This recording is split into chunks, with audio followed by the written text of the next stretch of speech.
Movies. The average person can be inspired by them. They can make us laugh. Movies can keep us on the edge of our seat, and so much more. Maddie's Movie Mix is a podcast for movie enthusiasts of all kinds. We hope you enjoy the show. Should we talk about Kings? Only if they're skeleton form. You know why? Why? Christmas is coming. Christmas is coming. But you know what's coming first? Nightmare. Nightmares Before Christmas. I thought it was Halloween. That's true. That's true. I'd never seen this. 1993. You've never seen this before? I've seen bits of it. That's it. Never seen it. There are gaps, man. I can resonate with some of those gaps. But yeah. What year were you born? 94. Yeah, so they were making this 30 years ago. Yeah, I wasn't even born.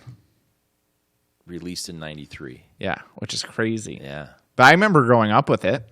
Sure. It's weird that it's a Disney film. Like, Disney is such a weird company when it comes to some of the releases of their films, because it doesn't seem like a Disney film to me, besides that there's music. Well, Disney has really changed, though. Yeah. Since, like, the day of Disney. The day of Disney. You know. Yeah, that's Days true. Days of Disney or whatever. You know what I mean? Like, yeah. They just, I don't know, they try to really become just an all-powerful entity. All-consuming. It's really weird. Yeah, it is. So, I don't know. But this is before any streaming services. Yes. This is, you got the VHS. Yes. And the nice clunky, not the sliding one. It was because Disney always had those clunky VHS boxes. Right, the good ones. Yeah, yeah. The like you could like drive one like the Aston Martin from the Bond movies over it. They're like marshmallows. Yeah, it was so they're fun to look at. Yeah, for sure. I was pretty impressed with a $24 million budget. Did $91 million. Yeah, and box office. Again, one of those weird ones. It's Tim Burton's a weird like his films are weird, and they're known to not be normal. Oh, he just produced it? Yeah. Oh, interesting. He wrote it, produced it. Yeah. So here's the other thing. I always have questions about movies like this that are musicals. Yeah. 60% of it is music. Right. So how, working with Danny Elfman, do you do that type of stuff? Like, figure out the story and the music and make sure that they're copacetic together. Because obviously you have beats and tunes that you can sometimes interchange words. So are you saying that like Danny Elfman had more like writing it than maybe even Tim Burton, or like a partnership? Right. Okay. Well, I mean, again, maybe it's the brainstorming side of things, because Sure. Tim Burton and Danny Elfman seem to work together a lot. So they might be working off each other a lot, which would make sense. Danny Elfman's great. He's amazing. Yeah. Super good. I love his music because he did the original, not the original, Spider-Man with Sam Raimi and Tobey Maguire. Right. That has amazing superhero soundtrack. And then this, and there's a few other ones that are just phenomenal. The Batman. Yeah. That da-da-da-da-da. Yeah. So no, good. totally. So I was really excited. Like Yeah. I kind of saw the opening credits or whatever, and I was like, wow. And it's crazy that he played Jack Skellington for parts of it. He did? Yeah. No, I know. Spoiler. We haven't had to do... Spoiler from 1993. We've done a few older ones. We haven't had to worry about spoilers for a while. We're It's been fun doing these older ones too, like the throwbacks and stuff too. But like this one from 93, not seeing it ever, bits of it. Yeah. That's not, I mean like bits, 5 minutes here and there. Yeah, what parts do you remember seeing? Like Lock, Shock, and Benny in the bathtub? I did. Benny. I saw the like abduction Barrel. of Santa Claus. I remembered that. Yeah. I remember where it was frozen and she was like walking down the tree or whatever that was, I guess. I remember a couple of those things. I remember the Doors too. The Doors were fun. Yeah. Yeah. So they did I mean, again, it's the artwork is incredibly distinctive in this any Tim Burton thing that he does. Do you think he has do you think he does, because again, these are all animated. And they're all similar. So how much does say how does he have artistic talents to be able to sketch these things out? I would imagine that he must, what are they called, like storyboards? Yeah. I would imagine he must be able to do some sort of storyboard because it would be really difficult to like verbalize that stuff. Absolutely, because there's not a ton of... You can tell what a Tim Burton movie is because there's not a lot like it. Right. Yeah, totally. So being able to, like you said, be able to verbalize, this is kind of what I'm thinking, and this is the style, would be near impossible. Yeah. Yeah. You couldn't get me to do a storyboard to save your life. You can get me to a vision board. I can write in cursive some. I can do my name, and my last name is mostly scribbles. Fair enough. Cursive is it's one of those many things, like math, that they tell you you're going to use all the time. Yeah, I know. Nope. Oh, they're not even teaching math anymore. I mean, cursive anymore. Just do it on your calculator. Yeah, exactly. Totally. Anyway, we were talking about how do we normally run down like actor chemistry and filming locations, all that stuff. So you can't really do that in these types of films. And this is because even we've done actor chemistry in some of the other ones, and just kind of how the voices work together. But in a movie like this, too, like whether it's cinematography or whether it's the chemistry, it's more of a blocky interactions, it felt. Yeah, because I know a lot of them, I don't think they do it really anymore. A lot of them, they record separately. Right. So there's no interaction. Yeah. Even on like different series nowadays, which is where there's like real close interaction. Right. As far as a lot of different characters. Yeah. Anime. Right. But yeah, they don't. I do know my anime. They never even saw each other. Yeah. Never met. Yeah. All of it for years. But even so yes, I understand that with an animation. So there's no chemistry. But even it just seemed like how it was shot, it was even blockier than even most animation. I think it was this distinct style that he has. So, sure. But that makes it harder when you're going back to actor chemistry because it's like really do this it. Isn't the actor's fault. This is how they decided to put the things together. Totally. Can't do filming locations either. You sort of can. Yeah, you can do the different. It's the scale that you can do live action where they do really have to make a lot of choices of where they're at because they either have to shoot on location or do a ton of CGI in the background. Whereas animation, you really had the freedom to do whatever you want and where you're going. I shouldn't have sat down. I got tired. Yeah. Well, we have these blinding lights. Well, that doesn't help. Yeah, I know. It's like forcing you to shut your eyes. But, but they can do locations as they go if they don't like it. Right, and they can just rip it out. Right, so it's a little hard to judge. Yeah. It's one of those things you critique it harder because of that, because they have a lot more freedom. Right. Or is it one of those things where, well, again, this is all coming from your imagination. For them, especially in something like this where none of these locations even resemble anything else. No. And so that puts in a different world too where it's hard to do. Yeah. Well, we can figure that one out because we agree. can figure out how things are shot and the way things look. Because they have to do it with different brightness. They have to do it with how it fits on the screen. Totally agree with that. So let's talk cinematography. Yeah. I think if you're looking at cinematography, one of the coolest things was the differences between Halloween Town and Christmas Town. That was cool how they did that. Yeah. Completely different. Even if you're doing in live action, you could easily do that too because Halloween Town was a lot darker. For the darker themes that are within Halloween. And Christmas Town is a lot brighter. You got your Christmas lights. You got the white snow helping brighten everything up. Oh, is that why they... Oh, wait. I don't want to be... They were different like towns, different worlds? Well, that was something I was like tripping on. I mean, I don't know. I was like, is this technically the same universe? Because he goes through a tree and it goes through a portal. So is this technically within the same universe? But then I think... Sandy Claus made the connection of he knew about Halloween. Right. And that's your realm, and I have Christmas. So it must be at least within the same, maybe a different parallel universe, maybe, is at most. Yeah, maybe. But they at least knew of each other. But what happens when, you mess with different universes? Butterfly effect. You get the Nightmare Before Christmas. That's right. Let's just go kidnap Santa Claus. And pretend to be Santa Claus. Yeah, and feel like you fully understand Christmas because you've read the books. And did the science. That's right. I loved it when he pulled out that book and it said scientific method. Yeah, I know. Thought that was super creative. Yeah. So I gave cinematography. I thought everything looked good. Brightness, lighting. And again, we're not doing actor chemistry, but we're not doing filming locations. Right.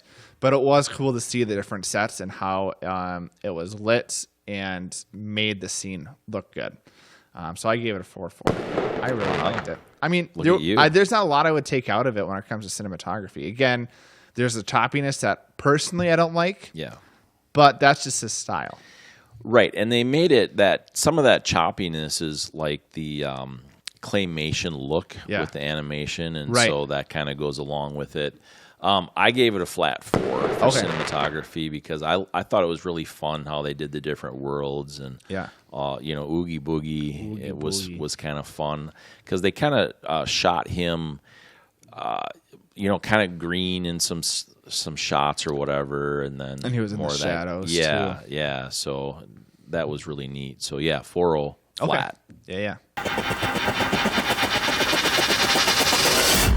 What I really enjoyed was when the mayor was coming up the steps looking to talk to Jack Skellington, and he was humming the theme song. Yeah. Dun, dun, dun, dun, dun, dun, dun. And then it made me think. I had a lot of weird thoughts that I don't typically think about. Do you think this universe is a self-aware universe that knows that they're singing and that's how they conversate? Or is it a world kind of like High School Musical where they just kind of go off, sing in random sections, and then come back to like the normal scene? Because he's clearly aware of the song. Right. That's the main theme. It was just something I thought about on my drive here when I was listening to the soundtrack. McDonald's? No. We're all thrown off here. I know. We're on a Tuesday. Yeah. We normally don't do Tuesdays. Exactly. So I didn't work today. And it's early. It is. Not as early as last week. No. So I had Taco Bell. Yo quiero. Perfect. Threw my chihuahua in the window and says, "Here's your mascot." Hopefully it didn't, splatter. Never mind. Yeah. I give it a 4.4 again with the music. Wow. Well, it's good music. It is good music. And it gets stuck in your head. Again, this is a very weird genre that he did very well with the music and making it enticing. And I was even thinking at the beginning, is it like it talks about made for children and everyone when they were like doing the intro. I forget where it was. Yeah.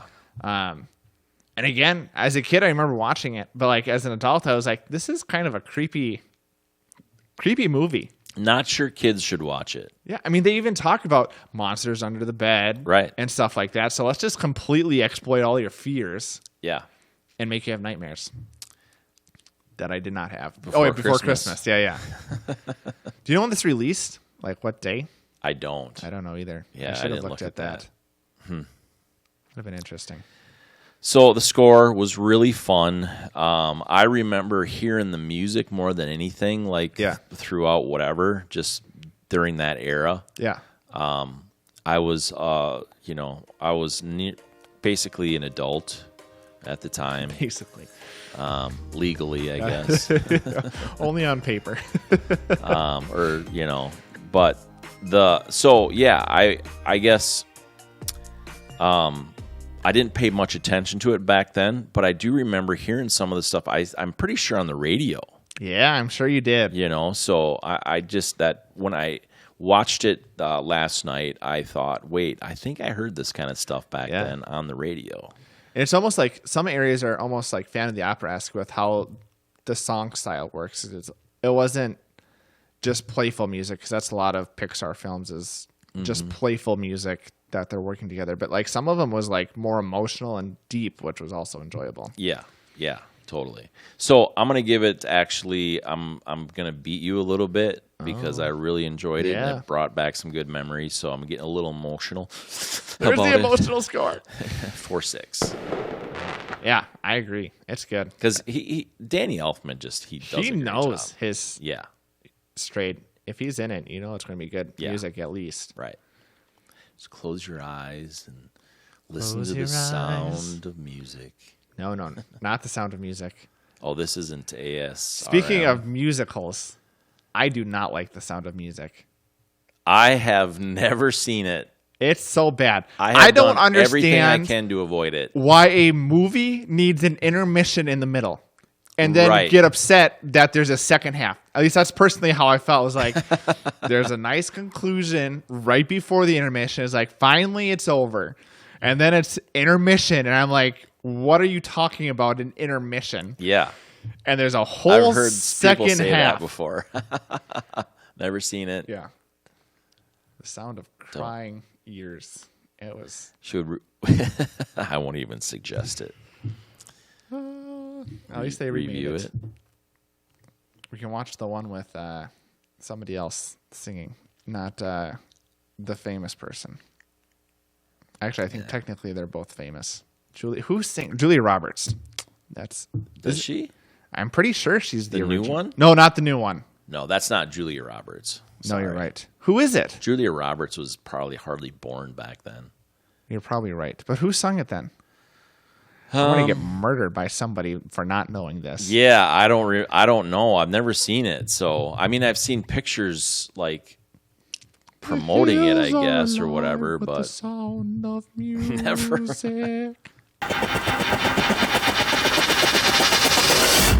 It is. This good. is probably really one of my favorite. I enjoyed not the Batman.